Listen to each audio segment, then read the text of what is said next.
Good morning and welcome to the playoff edition of the Cruise Roundtable, NFC Roundtable. We got a whole bunch to talk about, especially all the games that happen, all the games that will happen. So let's go ahead and talk with our friend here, Mr. Sidoris. How we doing, Anderson? Excellent. Oh, Excellent. man. See, it's kind of interesting because I wasn't necessarily cheering for San Francisco. I wasn't necessarily cheering for Green Bay. I was kind of cheering for both of them to lose. Yeah. It's been a weird week in the NFL, or a week in the playoffs, really. Opening round's been kind of crazy. We have a couple losses that weren't expected, but before we get going, I really want to address something kind of serious. So, dearly beloved, we are gathered here today to pay respect to the passing of the Green Bay Packers season and the Dallas Cowboys. Unfortunately, they fell victim to an barely making it in playoff team. But let's bring the guys in so they can, share their thoughts and prayers and everything. We'll bring the most recent victim in. Are you okay, Brian? That was really good. Just kicking the dirt on the casket. Sorry. Everyone doing okay today? Just leave Jerry out, please. How we doing, gentlemen? I've had better. Fantastic. Yeah, here we go. He complains all the time about everybody else, about how their fans suck and they're arrogant and everything else, and that's all he's done for 2 weeks now. He is the worst fan I've ever seen of football ever. Hey, worst. Don't disrespect the playoff teams. Come on. He's worse than the Eagles fans, I'm telling you. It's terrible. I didn't think he'd be like that, but he is. It's terrible. Backed it up, didn't I? How's that offseason treating you? Oh my God! So we didn't get a chance to cover. We didn't get the chance to cover the, games from Sunday. Yeah, let's go back and talk about those. We could kick on them for a little bit. The Bucs game wasn't really what I thought it would be. Thought it'd be a lot closer than that. Philly really proved they didn't belong there. But other than that, I mean, the Cowboys-Niners game, it wasn't a bad game. That should have been a lot more lopsided game than it was, honestly. Yep, it should have been, and it should have been the 49ers goddamn losing is what should have happened. Oh, here we go. Hold on. Everybody's going to start complaining about the refs. This is the guy who's the first one talking about the refs. Wow. Exactly. See what I'm saying? Like, what about it? Can we just kick Jerry off for a while? I mean, that'd be awesome. I'm looking to see how you mute this thing. I'm sorry. No, I'm sorry. I can't leave the show because I'm representing a playoff team. We're talking about the playoffs. So let's get into last night's game. Boring. I mean, defensive struggle. Green Bay came to play. Their defense came to play.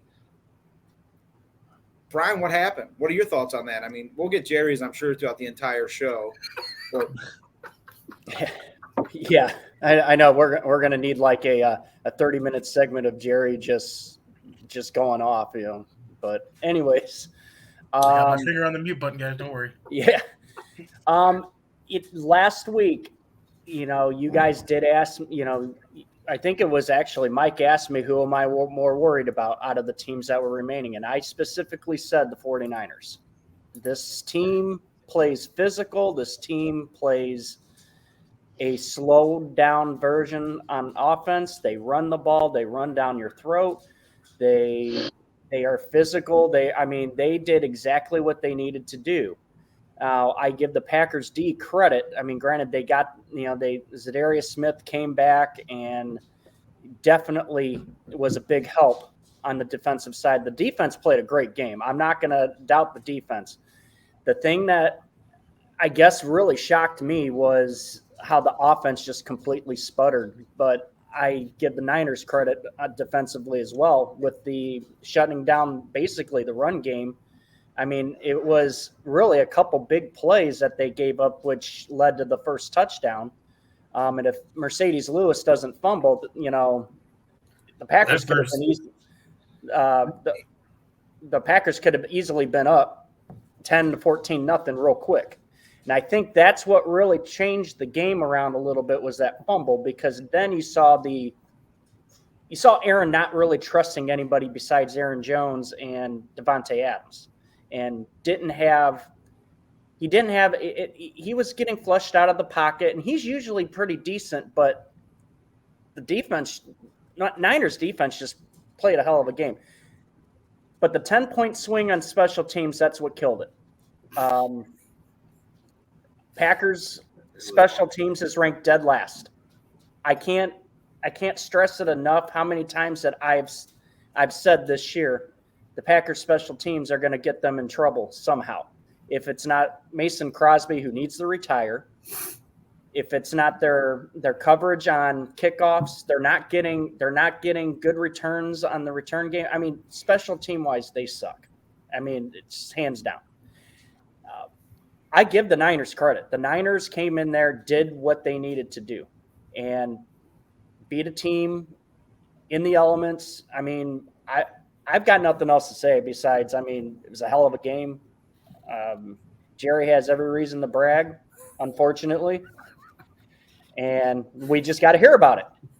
Yeah, that's what we were talking about last night, as a matter of fact, because there were certain teams, that I don't know if they're just at that fine tune, that if they take a week off, everything just kind of goes to pot at that point. And so I think if the Packers would have been able to play last week, they certainly would have been a lot crisper, a lot cleaner. I do agree on that, but with that being said, though, I mean, the way when the Packers got the ball and they got that first touchdown real quick, I was like, holy crap, I'm like, this is looking good, this is looking promising. But once the fumble happened with Mercedes Lewis, you just saw everything kind of just fall apart, and offensively, but you do have to your point. I mean, I do agree with that. I do agree. Like, what kills momentum is having that bye week, especially if you've got momentum going into the playoffs. And yeah, you're exactly right on that. So, and then of course you had, Aaron, once he started getting flustered, and see, Tom Brady was actually kind of famous for this too. Once he actually gets his happy feet, things tend to, kind of fall off, especially with accuracy and things like that. And that play right before halftime, that was huge. That was a huge game for Green Bay. And next thing you know, what happens? They still go in, but that this way, if we keep talking about different points and stuff like that, that actually limits Jerry and his pro San Francisco stance, of course. I was surprised. All Mercedes Lewis does is fumble in clutch situations. I was surprised that, like, after the first drive, I'll admit I was like, oh man, this is not what we wanted. You guys come out, put together a long drive, and then punch it in. I was worried. And then the Niners come out and lay an egg on offense, 3 and out. I was like, oh boy, this is going to be a long night. So let me ask you this now. Let me just sorry to interrupt you, but let me ask you this now. Garoppolo, of course, he's had his issues with even really with game management and stuff like that. And you've seen a couple of those passes where just like, what were you thinking? So is that going to be something that he's going to have to, either work on for right now so he can, if he's going to be in the divisional or the championship game, do you see him going past the championship game if he does what he did last night? I seriously hope he goes back and looks at the film and is like, wow, I was an idiot. Because there was probably 4 or 5 throws where he just, I don't know if he's just got it ingrained in his head, like my check down is always there. But it's like he gets in trouble and he just turns and throws it. He doesn't even pay attention. He's just like, oh, that's my check down. I just got to throw it. And there was, I think, 3 or 4 passes where Even Troy Aikman said on the broadcast, he's like, if the DB is looking at the ball instead of the receiver, that's a pick six. I mean, there was like 4 throws where I was literally like, while the ball's in the air, I'm like, no. It was ridiculous. Well, I that one throw, I can't remember who Garoppolo was throwing to, but Kevin King basically had a pick six. And I don't know what the heck he was thinking. Yeah, he went behind him to secure the tackle. Yeah, absolutely. There was like 3 or 4 throws just like that. Like there was one where like the backer was coming out to the flat, and instead of looking for the ball, he was just focused on getting to the receiver to tackle him. And it's like he could have easily been gone. And then I was surprised when you guys had the big drive right before the half with that big play where we just, let Aaron Jones go down the sideline for no reason. I was like, crap, they're going to score again right now. And then that sputtered out, and we held you to the field goal, and then obviously blocked it. But that was huge. I thought you guys were going to punch it in right then, and then it was just going to be lights out after that. It was just there was just blown opportunities all around. I mean, the Niners blew opportunities too. The pick right on the goal line, the face mask penalty, which I don't agree with. I don't think that was a face mask. Oh, that was blatant. He was his arm even came off. Here we go. Mitchell Here we go. Jerry complaining about the refs and makes fun of everybody else about it. Oh, I was just saying that was an opportunity that we lost. I'm not condoning throwing garbage on the refs. Who's so Brian? Who's that DB or corner that kid that what was his name Hooker that had that interception where it was like a simultaneous ground type of that was a heck of a pick right there. Yeah. And it was just one of those things where you could go either way, and I can see why they decided to say that was a pick, but that would just athletically that was a heck of a play. It reminded me of me really. Talent, speed, skill, coordination. Here we go. You mean me as an MI, right? I mean, I see we've been doing some morning drinking, huh? Brian, I have a question for you. Let me see if I can pull it up. A-Rod plays last game in Green Bay. He's on his way to Denver. That's a great question. I'm going to be perfectly honest with you. I don't see a lot of this Packer team coming back next year. After reading, I think they're over 40 million over the cap. So they're going to have to do some tinkering with the team. And I'll be perfectly honest with you. The way Aaron kind of went through his post game last night kind of sheds a light on exactly where he's at with this team. I really do think that a lot of it was word salad this year to say that he was good with the GM. I truly believe like this is it. In terms of where he goes, I mean, I know Denver has shown high interest in him, and I know the interest is mutual, but I think it all depends on who Denver gets as a head coach. Yeah, I don't know if I see him in Denver, but I actually might see him in a studio. Working full time with McAfee or something. I wouldn't be the least bit surprised he retires. I think this season, if we've learned anything about Aaron this year, I think we've learned that he has the me versus the world mentality. And I think he's kind of done with the whole football aspect and people piling on him. I think he just wants to get out that way.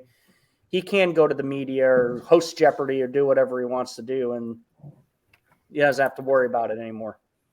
So I got a question. So since the Niners own Aaron Rodgers, do they therefore own the Bears? Speaking of the Bears, when are we going to see some headway there?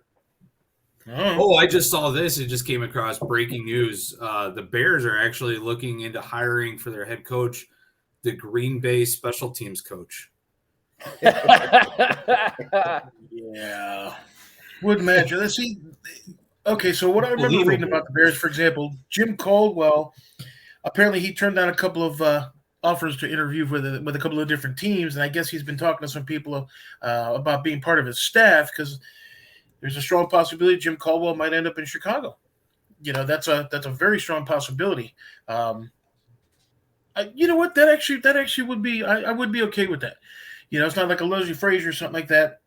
But Jim Caldwell, he did pretty well in all the rest of the teams that he's actually been with. So I think if he comes to the Bears, that should be quite interesting. And GM wise, it's how can we put this? Horrid, disturbing. It's just one of those things where, hey, let's hire a head coach and then go after a GM. Well, we could go with a GM. How about we? You know what? We're going to go ahead and let Ted Phillips figure this out. We'll get back to you, which basically means that you come on. They've interviewed like 27 candidates already.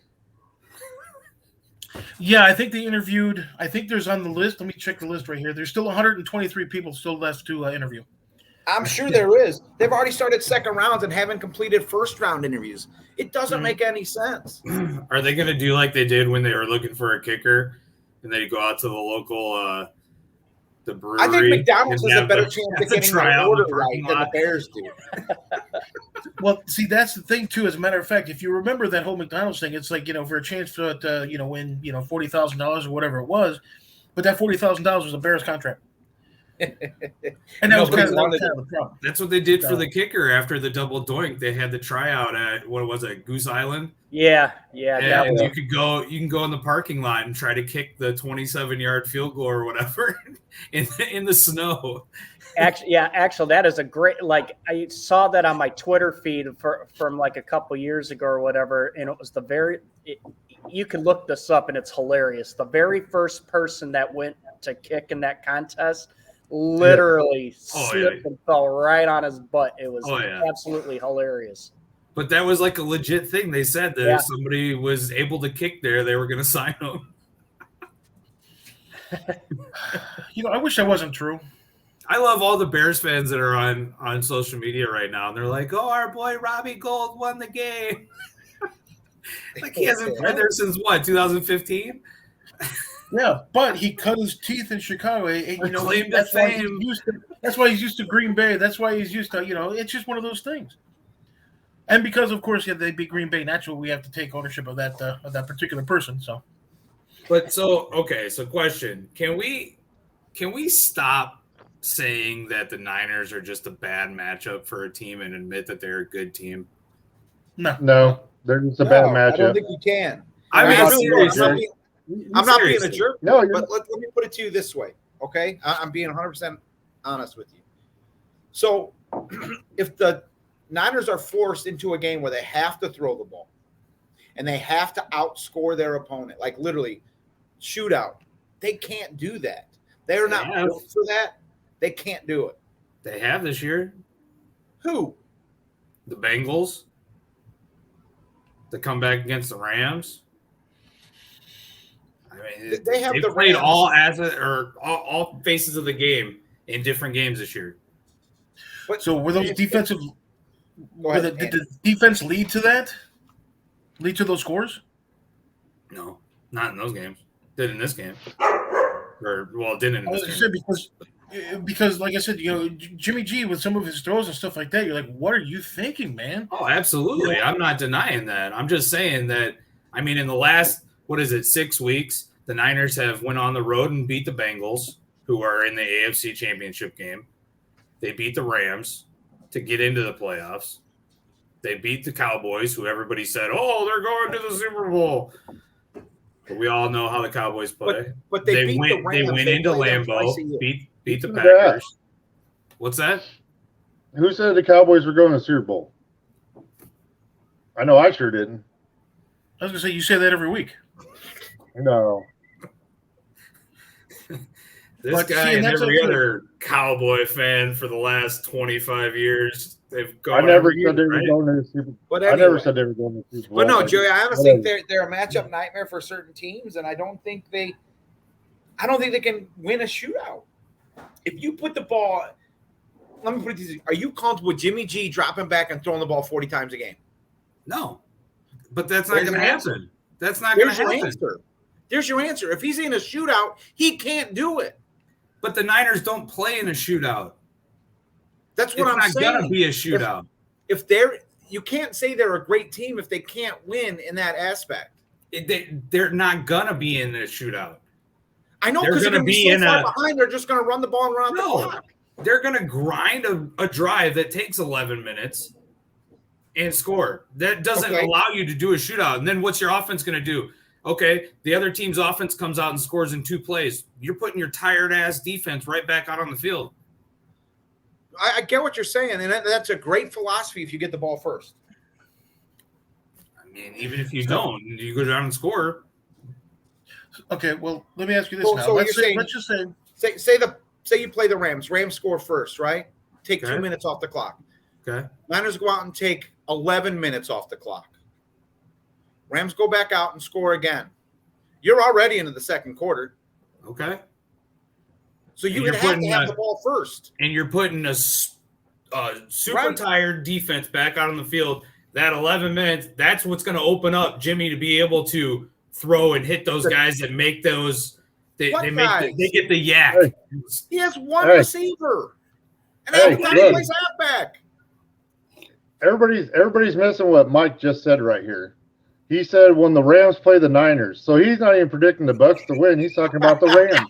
I mean, he's already when they play the Rams. So the Bucs ain't winning today, I guess. So here we go. Get out of here. But yeah, I'm not the one that said it. You did. Let me put it to you this way. Bean's agreeing with you. That should tell you all you need to know. Okay. All right. But anyway, yeah. So my point was, okay, so they get the ball first. They score first. Rams go down and score fast. Niners go out and score. Rams go out and score again. Rams get the ball the second half.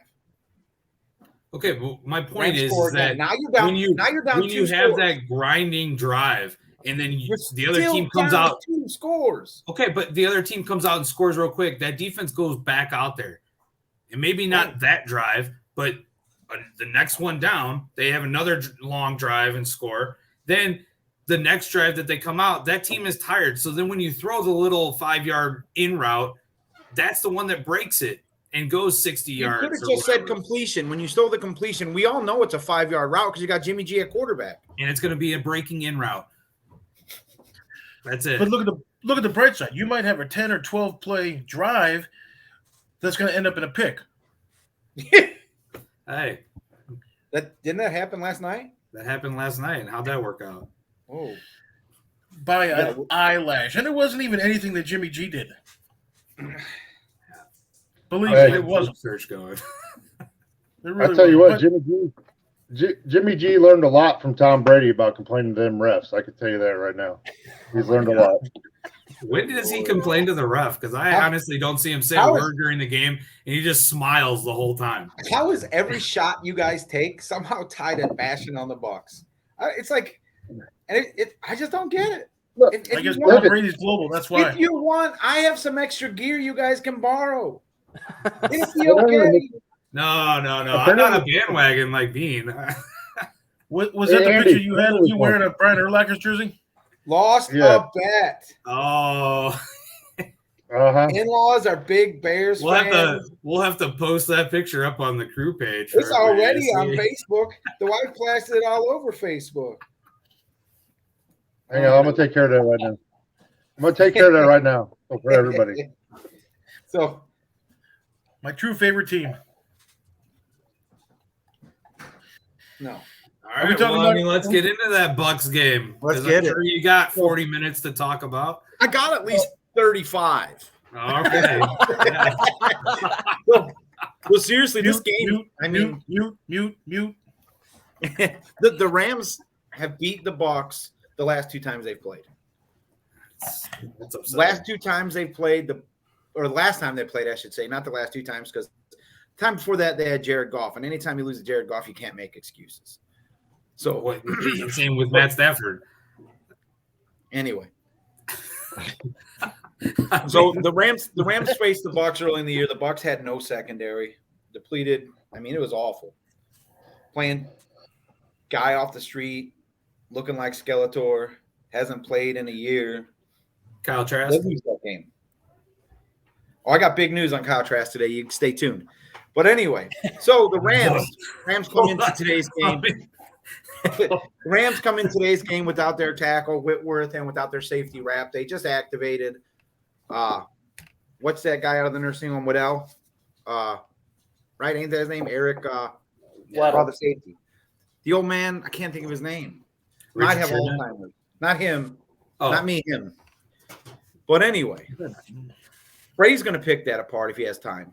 The issue I have is the fact that you have probably the best defensive tandem up front in the league going against an injured Ryan Jensen, an injured Tristan Wirfs, and the ever famous good old cement boots Donovan Smith, who can't seem to get off the ball. Is Wirfs playing? Wirfs is questionable, expected to play. Really? He was in a boot until Thursday, practiced Friday, and is expected to play. Okay, hold on. My question is, why did he go back out on the field last week? Why was Brady out there in the fourth quarter? Well, I mean, we know why Brady's out there in the fourth quarter. Come on. He's got to get his stats that no one's going to touch anyway. The man's played for half a freaking decade or half a freaking century. Well, that's what he's playing for. But yeah.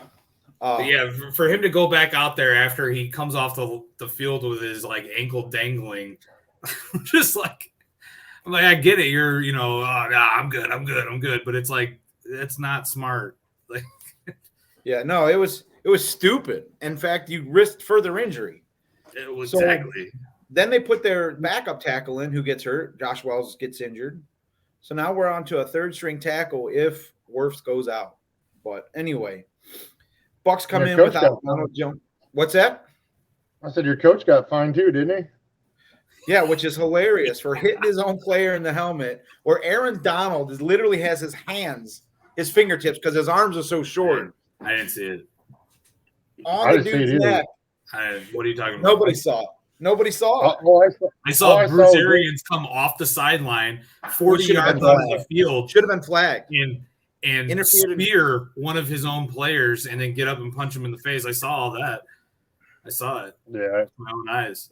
But anyway, so Perriman's out, Rojo's out. They did activate Leonard Fournette, but they also deactivated and released Le'Veon Bell, which isn't a big deal, really. He had, a 2-point conversion and a 2-yard touchdown run. More than Kyle Trask did. Well, it's a big deal if your name is Le'Veon Bell. Yeah.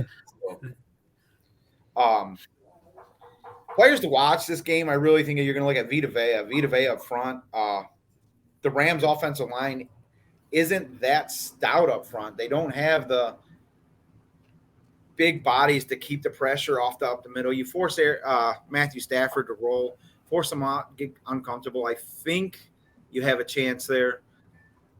He gets happy feet when he gets outside the pocket. I think Rob Gronkowski and Cameron Brate have big games for the Bucs because the Rams give up a lot of yards to tight ends. Leonard Fournette should be able to touch the ball about 25, 30 times, whether it be through the air or on the ground. Looking at probably 15 to 20 carries, hopefully. Ideally, you think he's going to be in shape for that? I mean, he did it last year. He was out all but the playoffs last year and came in and ran the ball 20, 25 times a game. Have you seen that guy? Seen his thighs?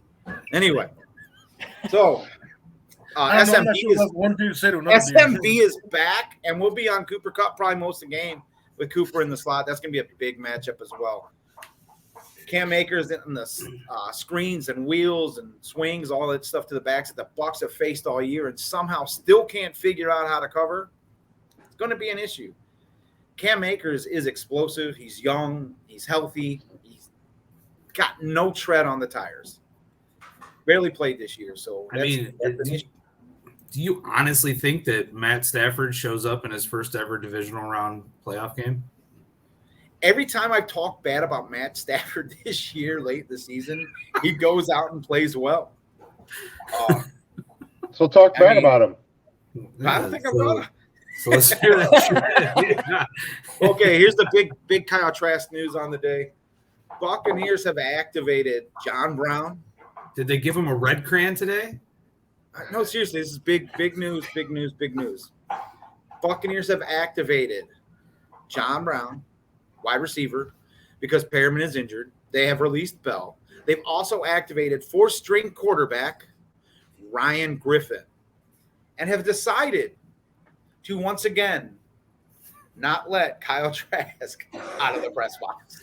That's what I was saying. I mean, did they give him more crayons today? How more clear can it be to Bucs fans that Kyle Trask is not going to see the field probably ever as a Buck? Last What are they going to trade him? What's that?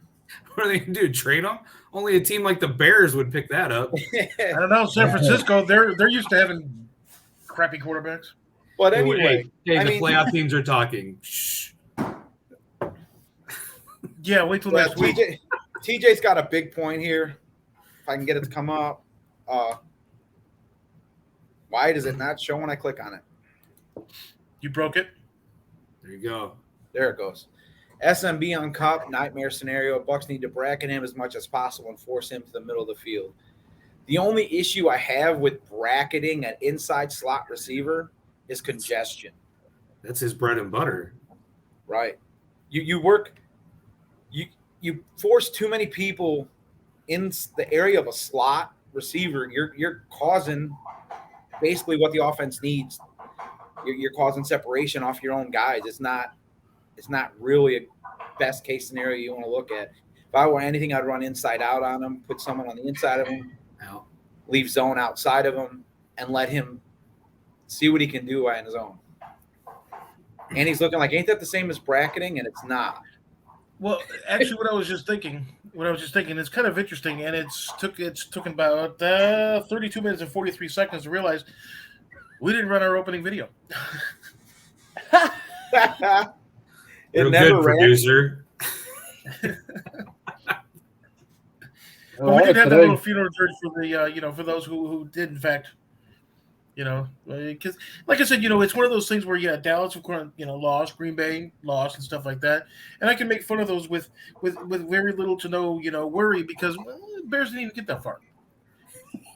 So it's almost like I like how you sent us the final score of the Niners-Bears game last night. Like, were you like playing it in your head as if they were playing that? See, I knew that was going to go over your head. When too many hits to the head, not very sharp individual. I understand that, but think about it like this. So if the Bears scored 22 on San Francisco, and San Francisco, that's where you were going with it, and San Francisco, and Green Bay only scored 10 points by that kind of rationale. That only works if you don't play that team in the regular season. Right. So we have a question coming in from the comment section. Yeah, go to some of these comments because we got a bunch. Tristan Wirfs and Jensen. Tristan Wirfs is questionable, expected to play. He was in a boot Thursday, practice Friday, but Friday's practice isn't anything really too excruciating. So he'll probably be a game time decision. I expect them to put him out there and see what he can do. If he fares well in the first drive, he'll probably play the whole game. Jensen is expected to play.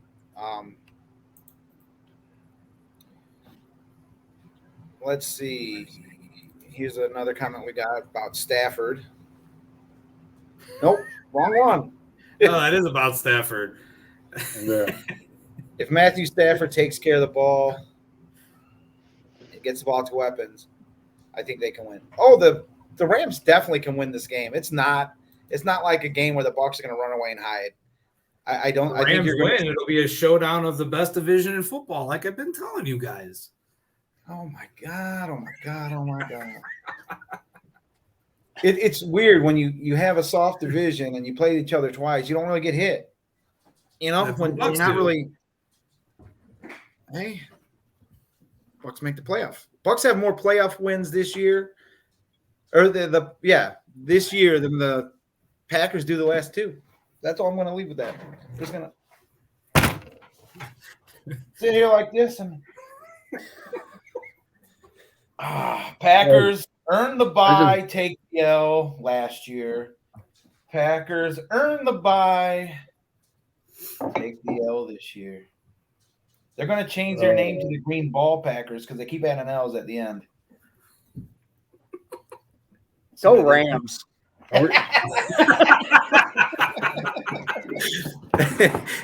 But yeah, I honestly think it's going to be a good. I think it's going to be a good game. Usually, the Bucks Rams 10 points. There's another Stafford comment there from Byron. From Byron. You guys think the defense will score today? I do. I mean, that's Stafford. That is. I really think the Bucks will score defensively today. I don't think it's going to be an interception. It'll probably be a scoop and score. You might see a safety. Pinion's punting the ball extremely well, and that goes unknown. I mean, you don't see a lot of people that talk about that, but Pinion is still one of the punters in the league that actually uses the coffin corner. I mean, nobody talks about that anymore. What punters do you see actually put the ball within the 5 repeatedly? Not saying the Bucks punt all the time. I'm just saying. I mean, repeatedly. That's a tool that's not used by most NFL teams. I don't think Brady's contemplating retirement after the season. He actually said he is. Is he? Unfortunately, that's what the talk is. I don't know about that. He's been saying that for a couple of years now. Yeah, I think it's just to cause drama. This question is kind of odd to me. Ryan, I apologize if I'm not saying your last name correctly. Nelka asks, will Jalen Ramsey – let me pull it up. Where will Jalen Ramsey be following Gronkowski? If they're that worried about Rob Gronkowski with Jalen Ramsey, you're not covering Mike Evans. No, yeah, you're not putting Ramsey on Gronkowski. No, you don't. That's stupid. No. I mean, the only place he's following Gronkowski to is the end zone, probably 3 or 4 times a day. But I mean, why? Yeah, no, you're not going to put Jalen Ramsey would just be jogging next to Gronkowski, like, "Hey, man, where are we going now?" Like, cool, they're not going to throw to you, but you're tearing it up with yak yards. These other receivers all around. Yeah, he's going to tear it up with yak yards today with Mike Evans. I don't know. See, with Mike Evans, you can let him go wherever you want. And the cool thing is that if he catches it and there's nobody even on the screen, he'll step out of bounds or fall down. So come on, man. It's just kind of like, it's like freeze tag. It's like once he catches it, he's down. Like that's it. Well, you guys know football, except for Jerry. No, seriously. What are your thoughts on today's Bucks Rams game? I mean, realistically, I'm not talking like super fan crap. I'm talking. I mean, what are your expectations? What are you looking to see today? Everyone's silent. Awesome. It's going to be real interesting because you have all those injuries with Tampa Bay. So even though Leonard, Fournette's coming back and stuff like that, and Gronkowski, wasn't he talking retirement? And I can imagine that if he's actually running next to, or whoever is covering him as he's running next to him, you can just hear him say, "Hey, man, were you in the military? I'm trying to get this insurance." But, oh my god!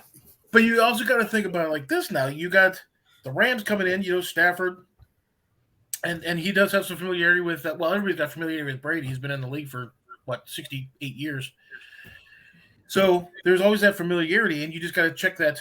You just got to check that injury thing. Plus, Aaron Donald, if he's in Tom Brady's wheelhouse right there, Tom Brady gets those happy feet and one or two picks, maybe a fumble, whatever the case is. It's gonna be an interesting game. I wouldn't be surprised if the Rams pulled it out, but I think Tampa might end up clawing a victory, just like San Francisco did with that. I don't think it's going to be a close game either way. I think whoever wins is going to win by 10. That's a close game. That's 2 possessions. Well, I mean, I don't think it's going to be like a back and forth. I think it's going to be somebody's going to jump to a lead and just carry it. Could be. What was that comment? Who the hell is Scott Miller? Who the hell is that guy? Scotty Miller is the Bucs' fastest wide receiver. He's the one that caught the touchdown. He's the one that caught the touchdown end of the first half of the NFC Championship game, divisional game. Last year. So we haven't heard from him since last year. Okay. Oh no, he's been injured. He's gonna have a good game today. No, that's Zeke Elliott. So Scotty Miller is the little short guy that replaces the Wes Welker or the Edelman that is historically in Brady's offense. I got you. Fast. Scotty Miller is just knock the doors off your car fast. Okay. I mean, show Ryan's comments. It was a joke, Ryan. I know who he is. I was just screwing with Mike. That's all. Calm down. No. Show Ryan's comments. That's hilarious. Oh yeah, that's a good one. We got to put that one up there. It won't come up. Comment up there. Why do you keep just flashing it up there? It's because it just clicks and clicks again.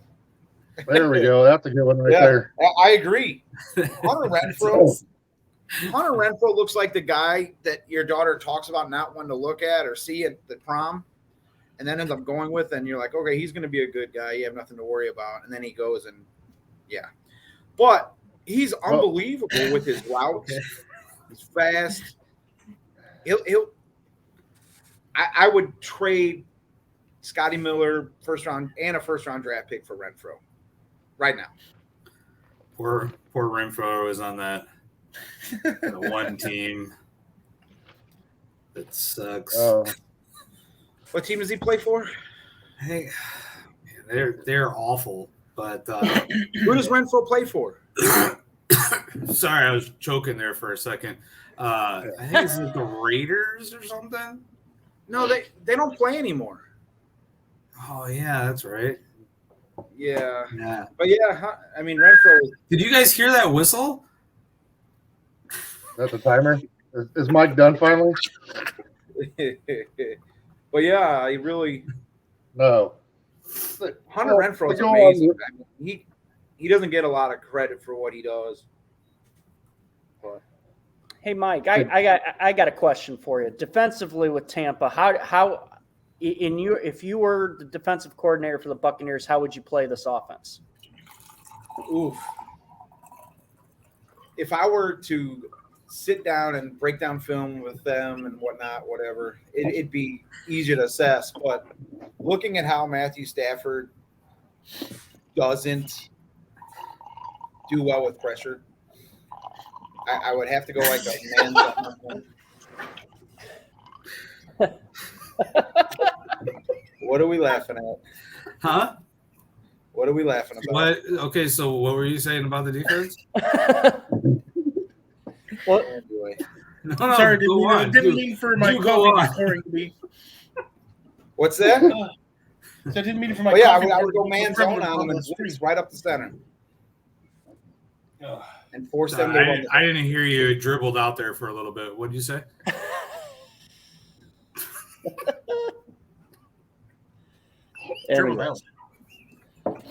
I guess. Anyways, the reason why I asked because I know that Bowles likes to pass rush quarterbacks, but I just came across the stat kind of just going over the game. It says Stafford has the best passer rating this season at 139.6 when facing 5 or more rushers, and owns a 71.5 completion percentage and a 16-1 touchdown interception ratio. But it did say when they played him in week 3, Bowles did not blitz him. Right. And the only reason I say I would is because you have to force the pressure. You have to force them out of the pocket. You got to make their receivers make plays. And they have the receivers to do it. But if you're going to let a team dictate to you how they're going to play, you're already playing in their favor. I would rush pressure up the center. Force them out of the pocket. Well, so all I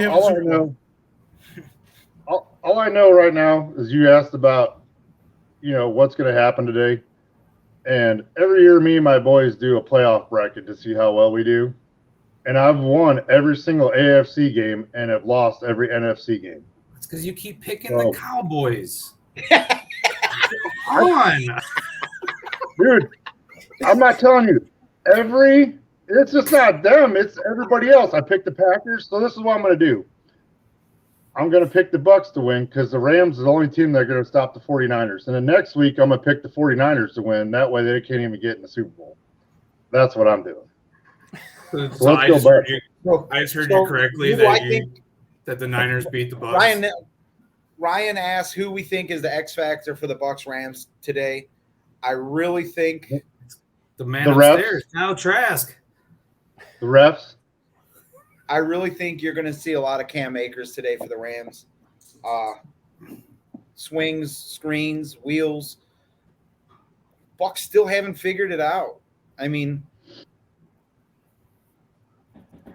what do you have to do?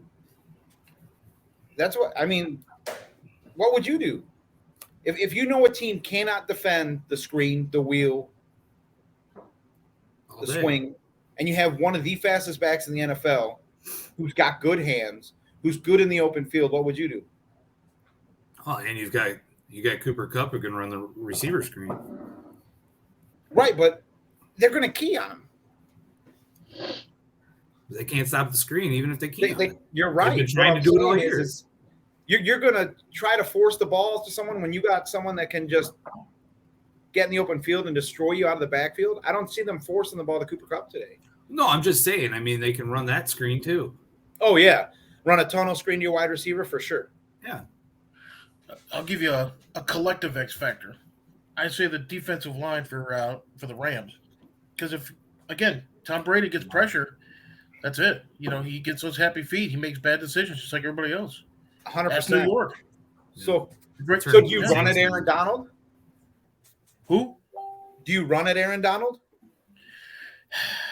You know what? I probably would. If you go into the jaws of the beast or something like that, maybe you get him out for one or two plays and you're going to be able to get some nice yardage up the middle, or even, and that could conceivably open up your pass plays too. Right. You're a lineman. And you play offensive line, right? Right. What would you rather do? Would you rather pass block or run block going against someone like, not saying that you would ever go against someone like Aaron Donald, but going against the premier pass rusher on the opposition? What would you rather do? I would rather run the ball, because you're not giving him that opportunity to be able to use his hands, because he's short, incredibly strong, but he's short, so he's got to get inside of the offensive lineman, and once he does, he can easily pick him up, move him over. But if you're one or two offensive linemen, let's say you got a wall of humanity coming at you, he's not going to have a chance to be able to get his hands up and try to get around you. He can still split the defense or split the offense, but you have two or three guys who are coming at him. He's just not going to have that chance. But he is kind of a freak athlete, so it's kind of one of those things too. Stout, you played O-line. Same question. Well, I wasn't listening to what you were saying. You were talking about the Bucs again. What happened? I'm saying I wasn't actually talking about the Bucs. I'm saying in general. You're been watching basketball, man. Come on. You're an offensive lineman. You're going against the premier pass rusher of the opposition. Would you rather run block or pass block? Run block. And that's run block. Unless I take that. I mean, I was really good at taking people's legs out because I was a smaller offensive lineman, so I used to just take their legs out from underneath them. That was fun.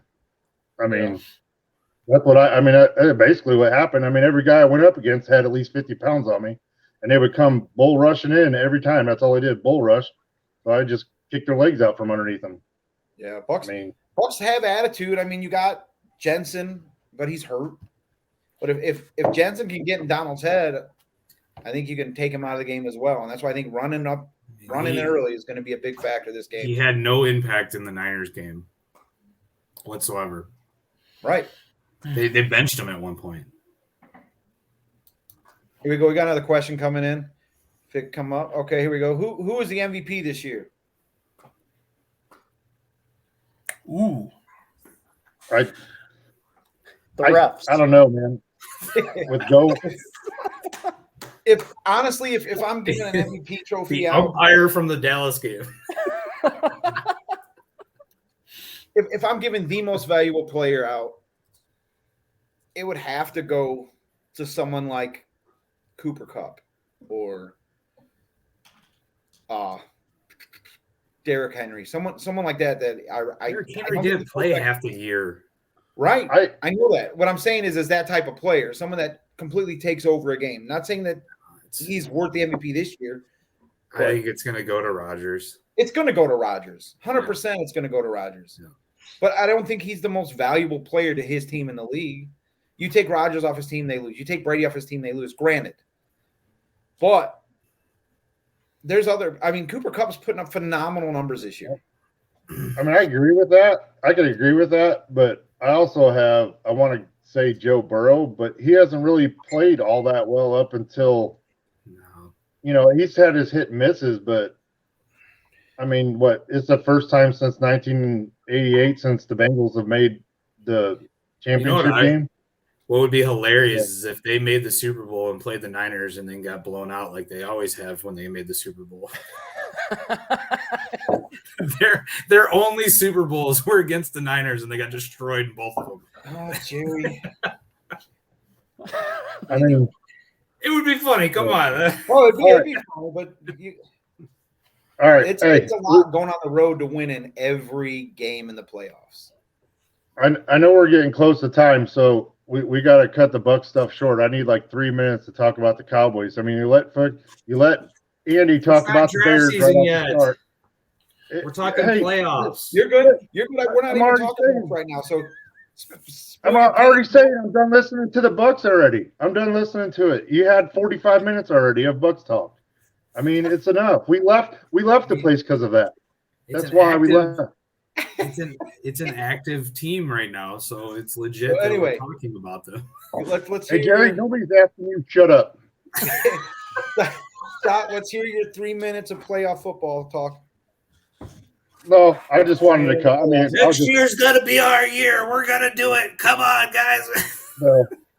No. Just I wanted to get this out there because in typical Jerry Jones fashion, he's already throwing everybody under the bus already. That's all. He's just doing what he normally does, just throwing Amari Cooper underneath the bus, everybody else.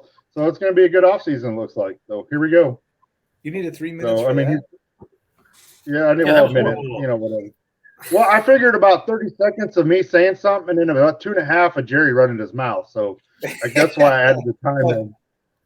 Well, anyway. The Cowboys aren't that far off. Really, they're not. It was our head coach's problem, and thanks, Brian. I really appreciate it. He's gone now, right? They let him go, didn't they?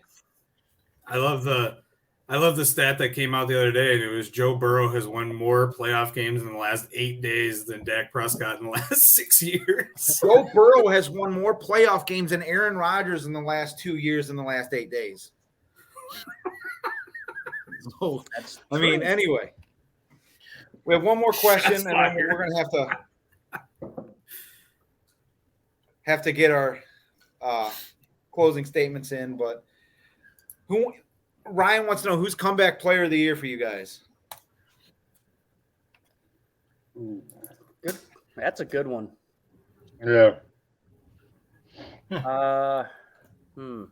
Definitely not Antonio Brown. He left. I don't know. I'd have to. I mean, that's a hard one. I mean, you could technically say, Dak Prescott. This is comeback player of the year. Yeah, that's where I was going to go with was Dak Prescott. As Bosa. Which one? They're always injured. Nick. Both of them. They play so fast, so hard. They're always injured. Or Joe Burrow too. I didn't even think of that. But I'm leaning towards Burrow, but we'll see. Anywho, yeah. You see the Bengals winning at all? I don't see the Bengals. I don't see the Bengals even putting up a fight against whoever they play next week. The Bills. I mean, it could be one of those things where they just squeeze out a victory at the very end, like they kind of sort of did, and the quarterback. It could come down to a block punt to save the game for you guys. Mm-hmm. Oh, And a quarterback who barely manages the ball, that manages the all game. the time.